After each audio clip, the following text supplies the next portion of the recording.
alle sammen, og velkommen til den her video, hvor vi har hoppet ud i fjorden, som I ser her bag ved mig.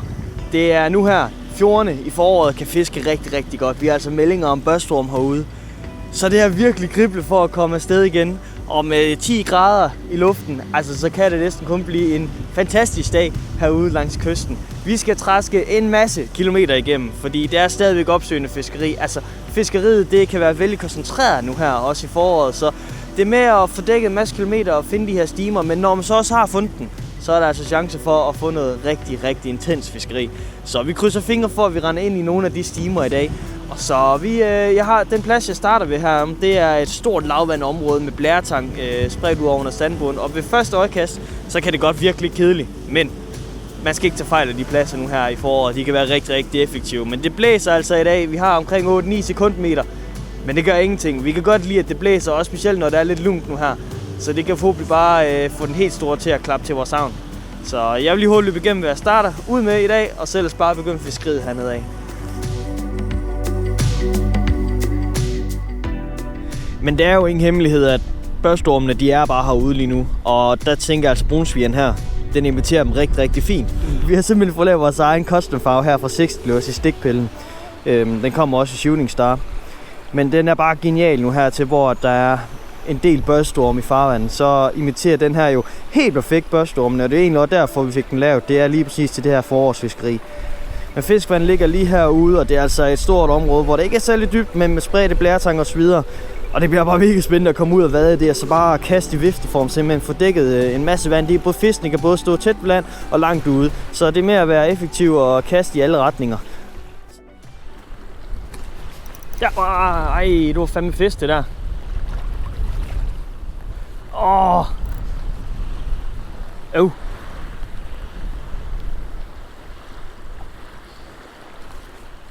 Men det er svært her, fordi jeg fisker imellem de her blæretange-buske, der ligger omkring. Jeg ved ikke, om vi kan se det her nede i hvert fald, men der ligger rigtig meget blæretang. Og de går altså hele vejen op til vandoverfladen. Så jeg er sådan meget i tvivl om nogle gange, når jeg lige stod ind i den, om er det fisk, eller er det bare tang. Men det lige før her, det tror jeg sgu var fisk.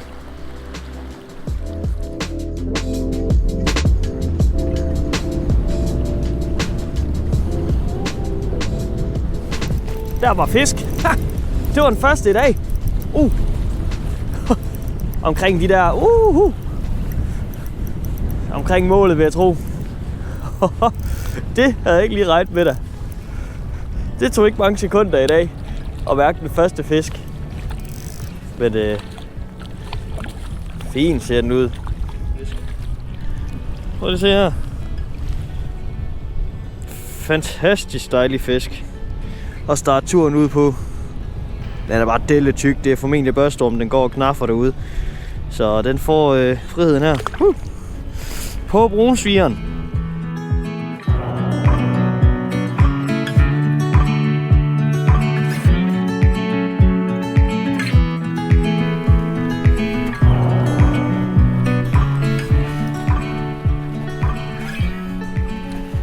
Der er fisk. Yep.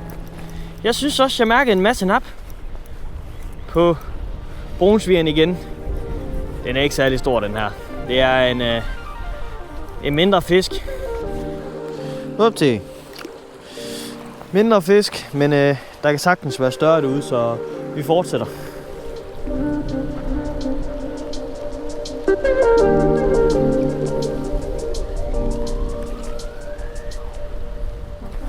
Ja, man. Yep, den er bedre. Ups. Den er ikke bedre. Den er nogenlunde samme størrelse. Lidt større. Lidt større, den her. Nu sidder den fast i tang. Det er noget øve, det her.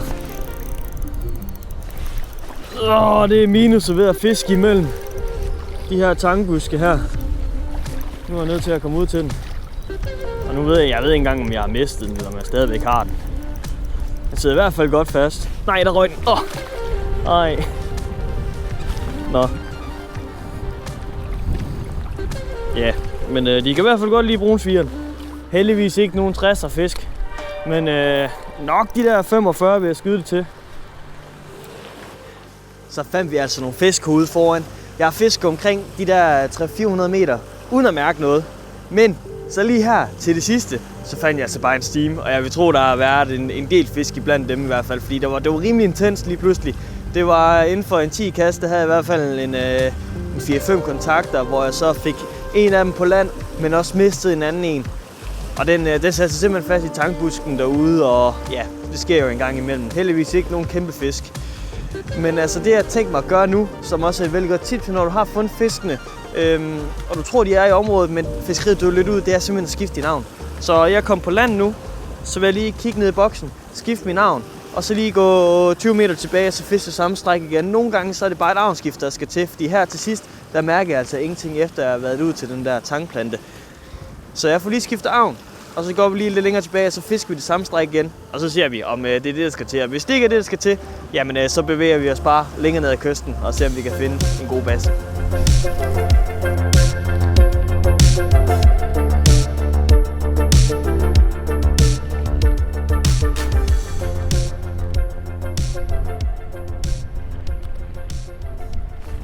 Ja, der var fisk. Der var den. Yep. Lidt bedre fisk. Shit. Det går det hele vok. Ej, det er sådan omkring målet igen. Jeg tænker ikke, jeg behøver net på den her. Men der var i hvert fald lige en stime efter. Og altså, jeg har fisket den her plastik, og den fisker jeg så med brunsvigeren. Men nu skifter jeg lige over til sandien for at vise dem noget andet. Og ja, der skulle ikke mange kast til, så sad der altså en ny fisk. Og de er bare i kanonstand lige nu.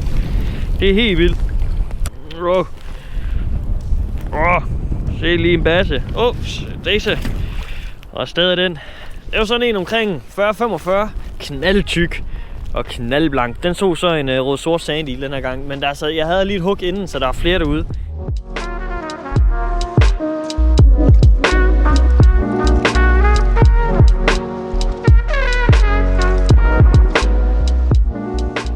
Vi er kommet om på den nye spot nu, og det minder rigtig meget om det andet. Det er simpelthen bare et andet sted af fjorden, og det er bare, vi skal have fordækket en masse vand. Vi så lige pludselig, hvor koncentreret fiskeriet det kunne være, når vi først fandt dem.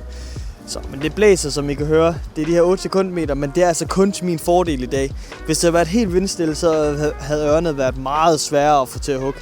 Men det er sådan, altså når vi har fundet fiskene i dag, jamen, så er de også klappet til. Der har ikke været så meget følgeri. De er faktisk, altså de har sgu hugget med det samme. Så det er endnu et tegn på, at det skulle være at blive forår nu i hvert fald.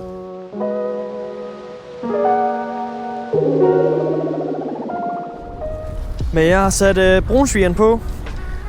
Jeg gik fra en rød-sort sandil så til brunsviger nu her på den nye strækning her.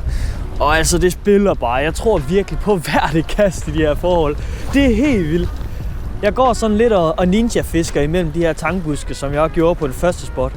Og der fandt vi altså fiskene til sidst, men det er, altså, der er ikke noget, der skiller sig som sådan ud på den her strækning her. Det er bare den samme bund, rigtig mange 100 meter frem.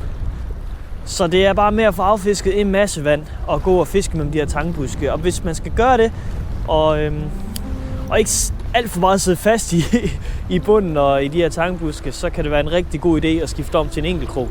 Du kan se her, det er faktisk det, jeg fisker med i dag også. Jeg er gået med enkeltkrogen her for enden af stikpillen. Og udover at det er nemmere at fiske mellem tankbuskene, og du ikke får så let fat i tangen, så hvis du får en større fisk på, og du sætter det ordentligt og giver et ordentligt modhug, så er det altså bare bedre chance for, at den bliver hængende til det aller sidste. Så nu fortsætter vi nedad her. Det ser altså, jeg tror virkelig på hver det kast, og venter bare på, at det smelter med en eller anden fisk derude.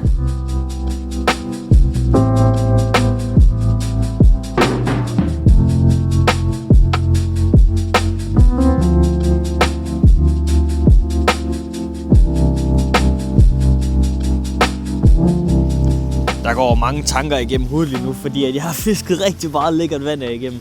Jeg tror, jeg er gået en 1,5 kilometer nu, og bare fisket og fået dækket en masse vand, uden at mærke noget som helst. Jeg skifter arven også, jeg skifter over til skins-modellen fra stikpillen af. Bare lige for at prøve at imitere en turbis i stedet for en børstorm. Men det er altså ikke hjulpet på noget. Jeg har ikke mærket nogen fisk her de sidste par timer.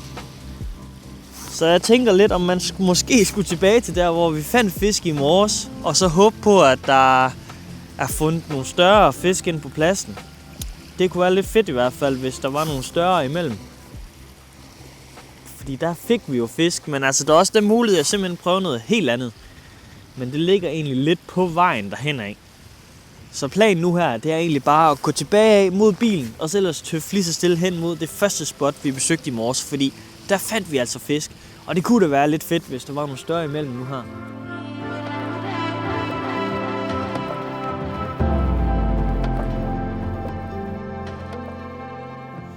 Men jeg har fået fisket spottet her fra i morges, og jeg har ikke mærket noget. Så. Men selvom at al aktivitet skete i morges, så kan jeg stadigvæk ikke klage. Jeg har fået 2 fisk lige omkring lidt over målet. Dog så vil jeg ikke snyde jer for en lille eftermiddagstur, jeg havde her forleden. Det var simpelthen en fyraftenstur. Lige efter klokken 17 cirka, der kunne jeg bare se, at vejret det spillede, vandstanden var rigtig og så videre, og så hoppede jeg ud på kysten. Så jeg har taget mit GoPro på, og så hopper jeg ellers ned og ser, om jeg kunne få nogle fisk i solnedgang. Og det var en fantastisk aften at bevæge sig ned i det totalt havblikke vand. Og det blev til 7 stykker i hånden. Og jeg har her så valgt at tage nogle af de fisk med, jeg fik fra turen af.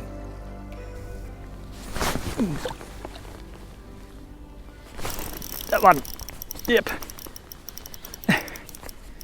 Men der skulle heller ikke mange kast til den her aften, før den allerførste fisk den huggede. Det var en tyk sak lige omkring de 40 cm, som bare hamrede til min limeflue sandeel i brown copper red dots.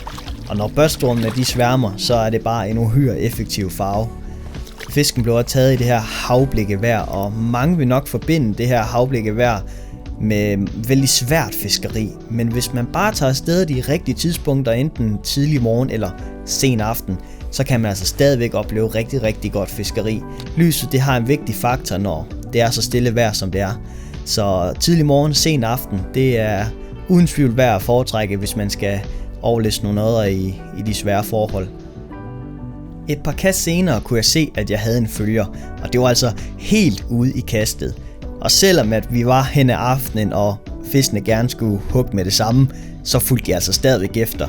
Og derfor så måtte jeg tage nogle andre metoder i brug. Som I kan se, så begyndte jeg at ændre min indspænding, lave nogle flere spindstop, og til allersidst så begyndte jeg at jigge med min stang. Så kan man nemlig få sandealen til at hoppe og danse lidt ekstra derude.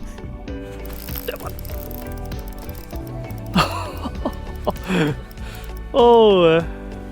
Hvor er det fantastisk. I dette tilfælde var det lige præcis, da jeg begyndte at jigge med stangen, at fisken den huggede. Alt det der skulle til at lokke den her i tale.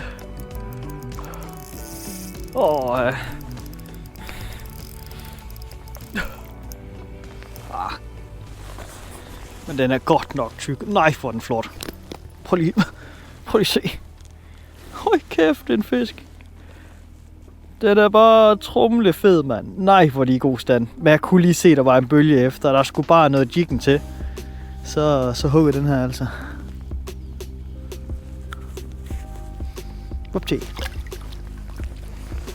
Senere kom der også et godt eksempel på, hvad det har betydning for at reagere hurtigt, hvis du får fat i mindre fisk, men ved, at der er en stime tæt på. Der skulle ikke mange kast til op langs sivene, så var der en lille fætter her, der klappede til min sandeel. Der var den. Det er mindre fisk, det her. Men jeg får hurtigt trukket den ud af stimen, og ellers bare afkroget med det samme.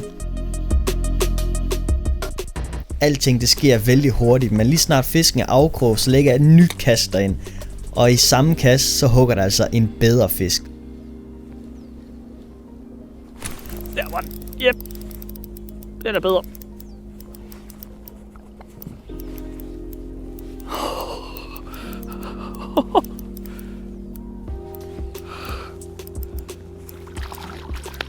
Ej, hvor er det skønt det her. I det aller sidste lys, så er der bare... gud. Rigtig fin fisk inden. Nej, hvor er den flot. Så. Væk var den. Så det var mega fedt at mærke alle de fisk på så kort tid, den smukke aften det nu var. Så jeg vil bare sige tusind tak, fordi I så den her video. Gad at tage med på tur herude i fjorden. Husk alt det grej, jeg har brugt. Det er linket nede i beskrivelsen, så I kan støtte os til at lave endnu flere fiskefilm. Knæk og bræk derude.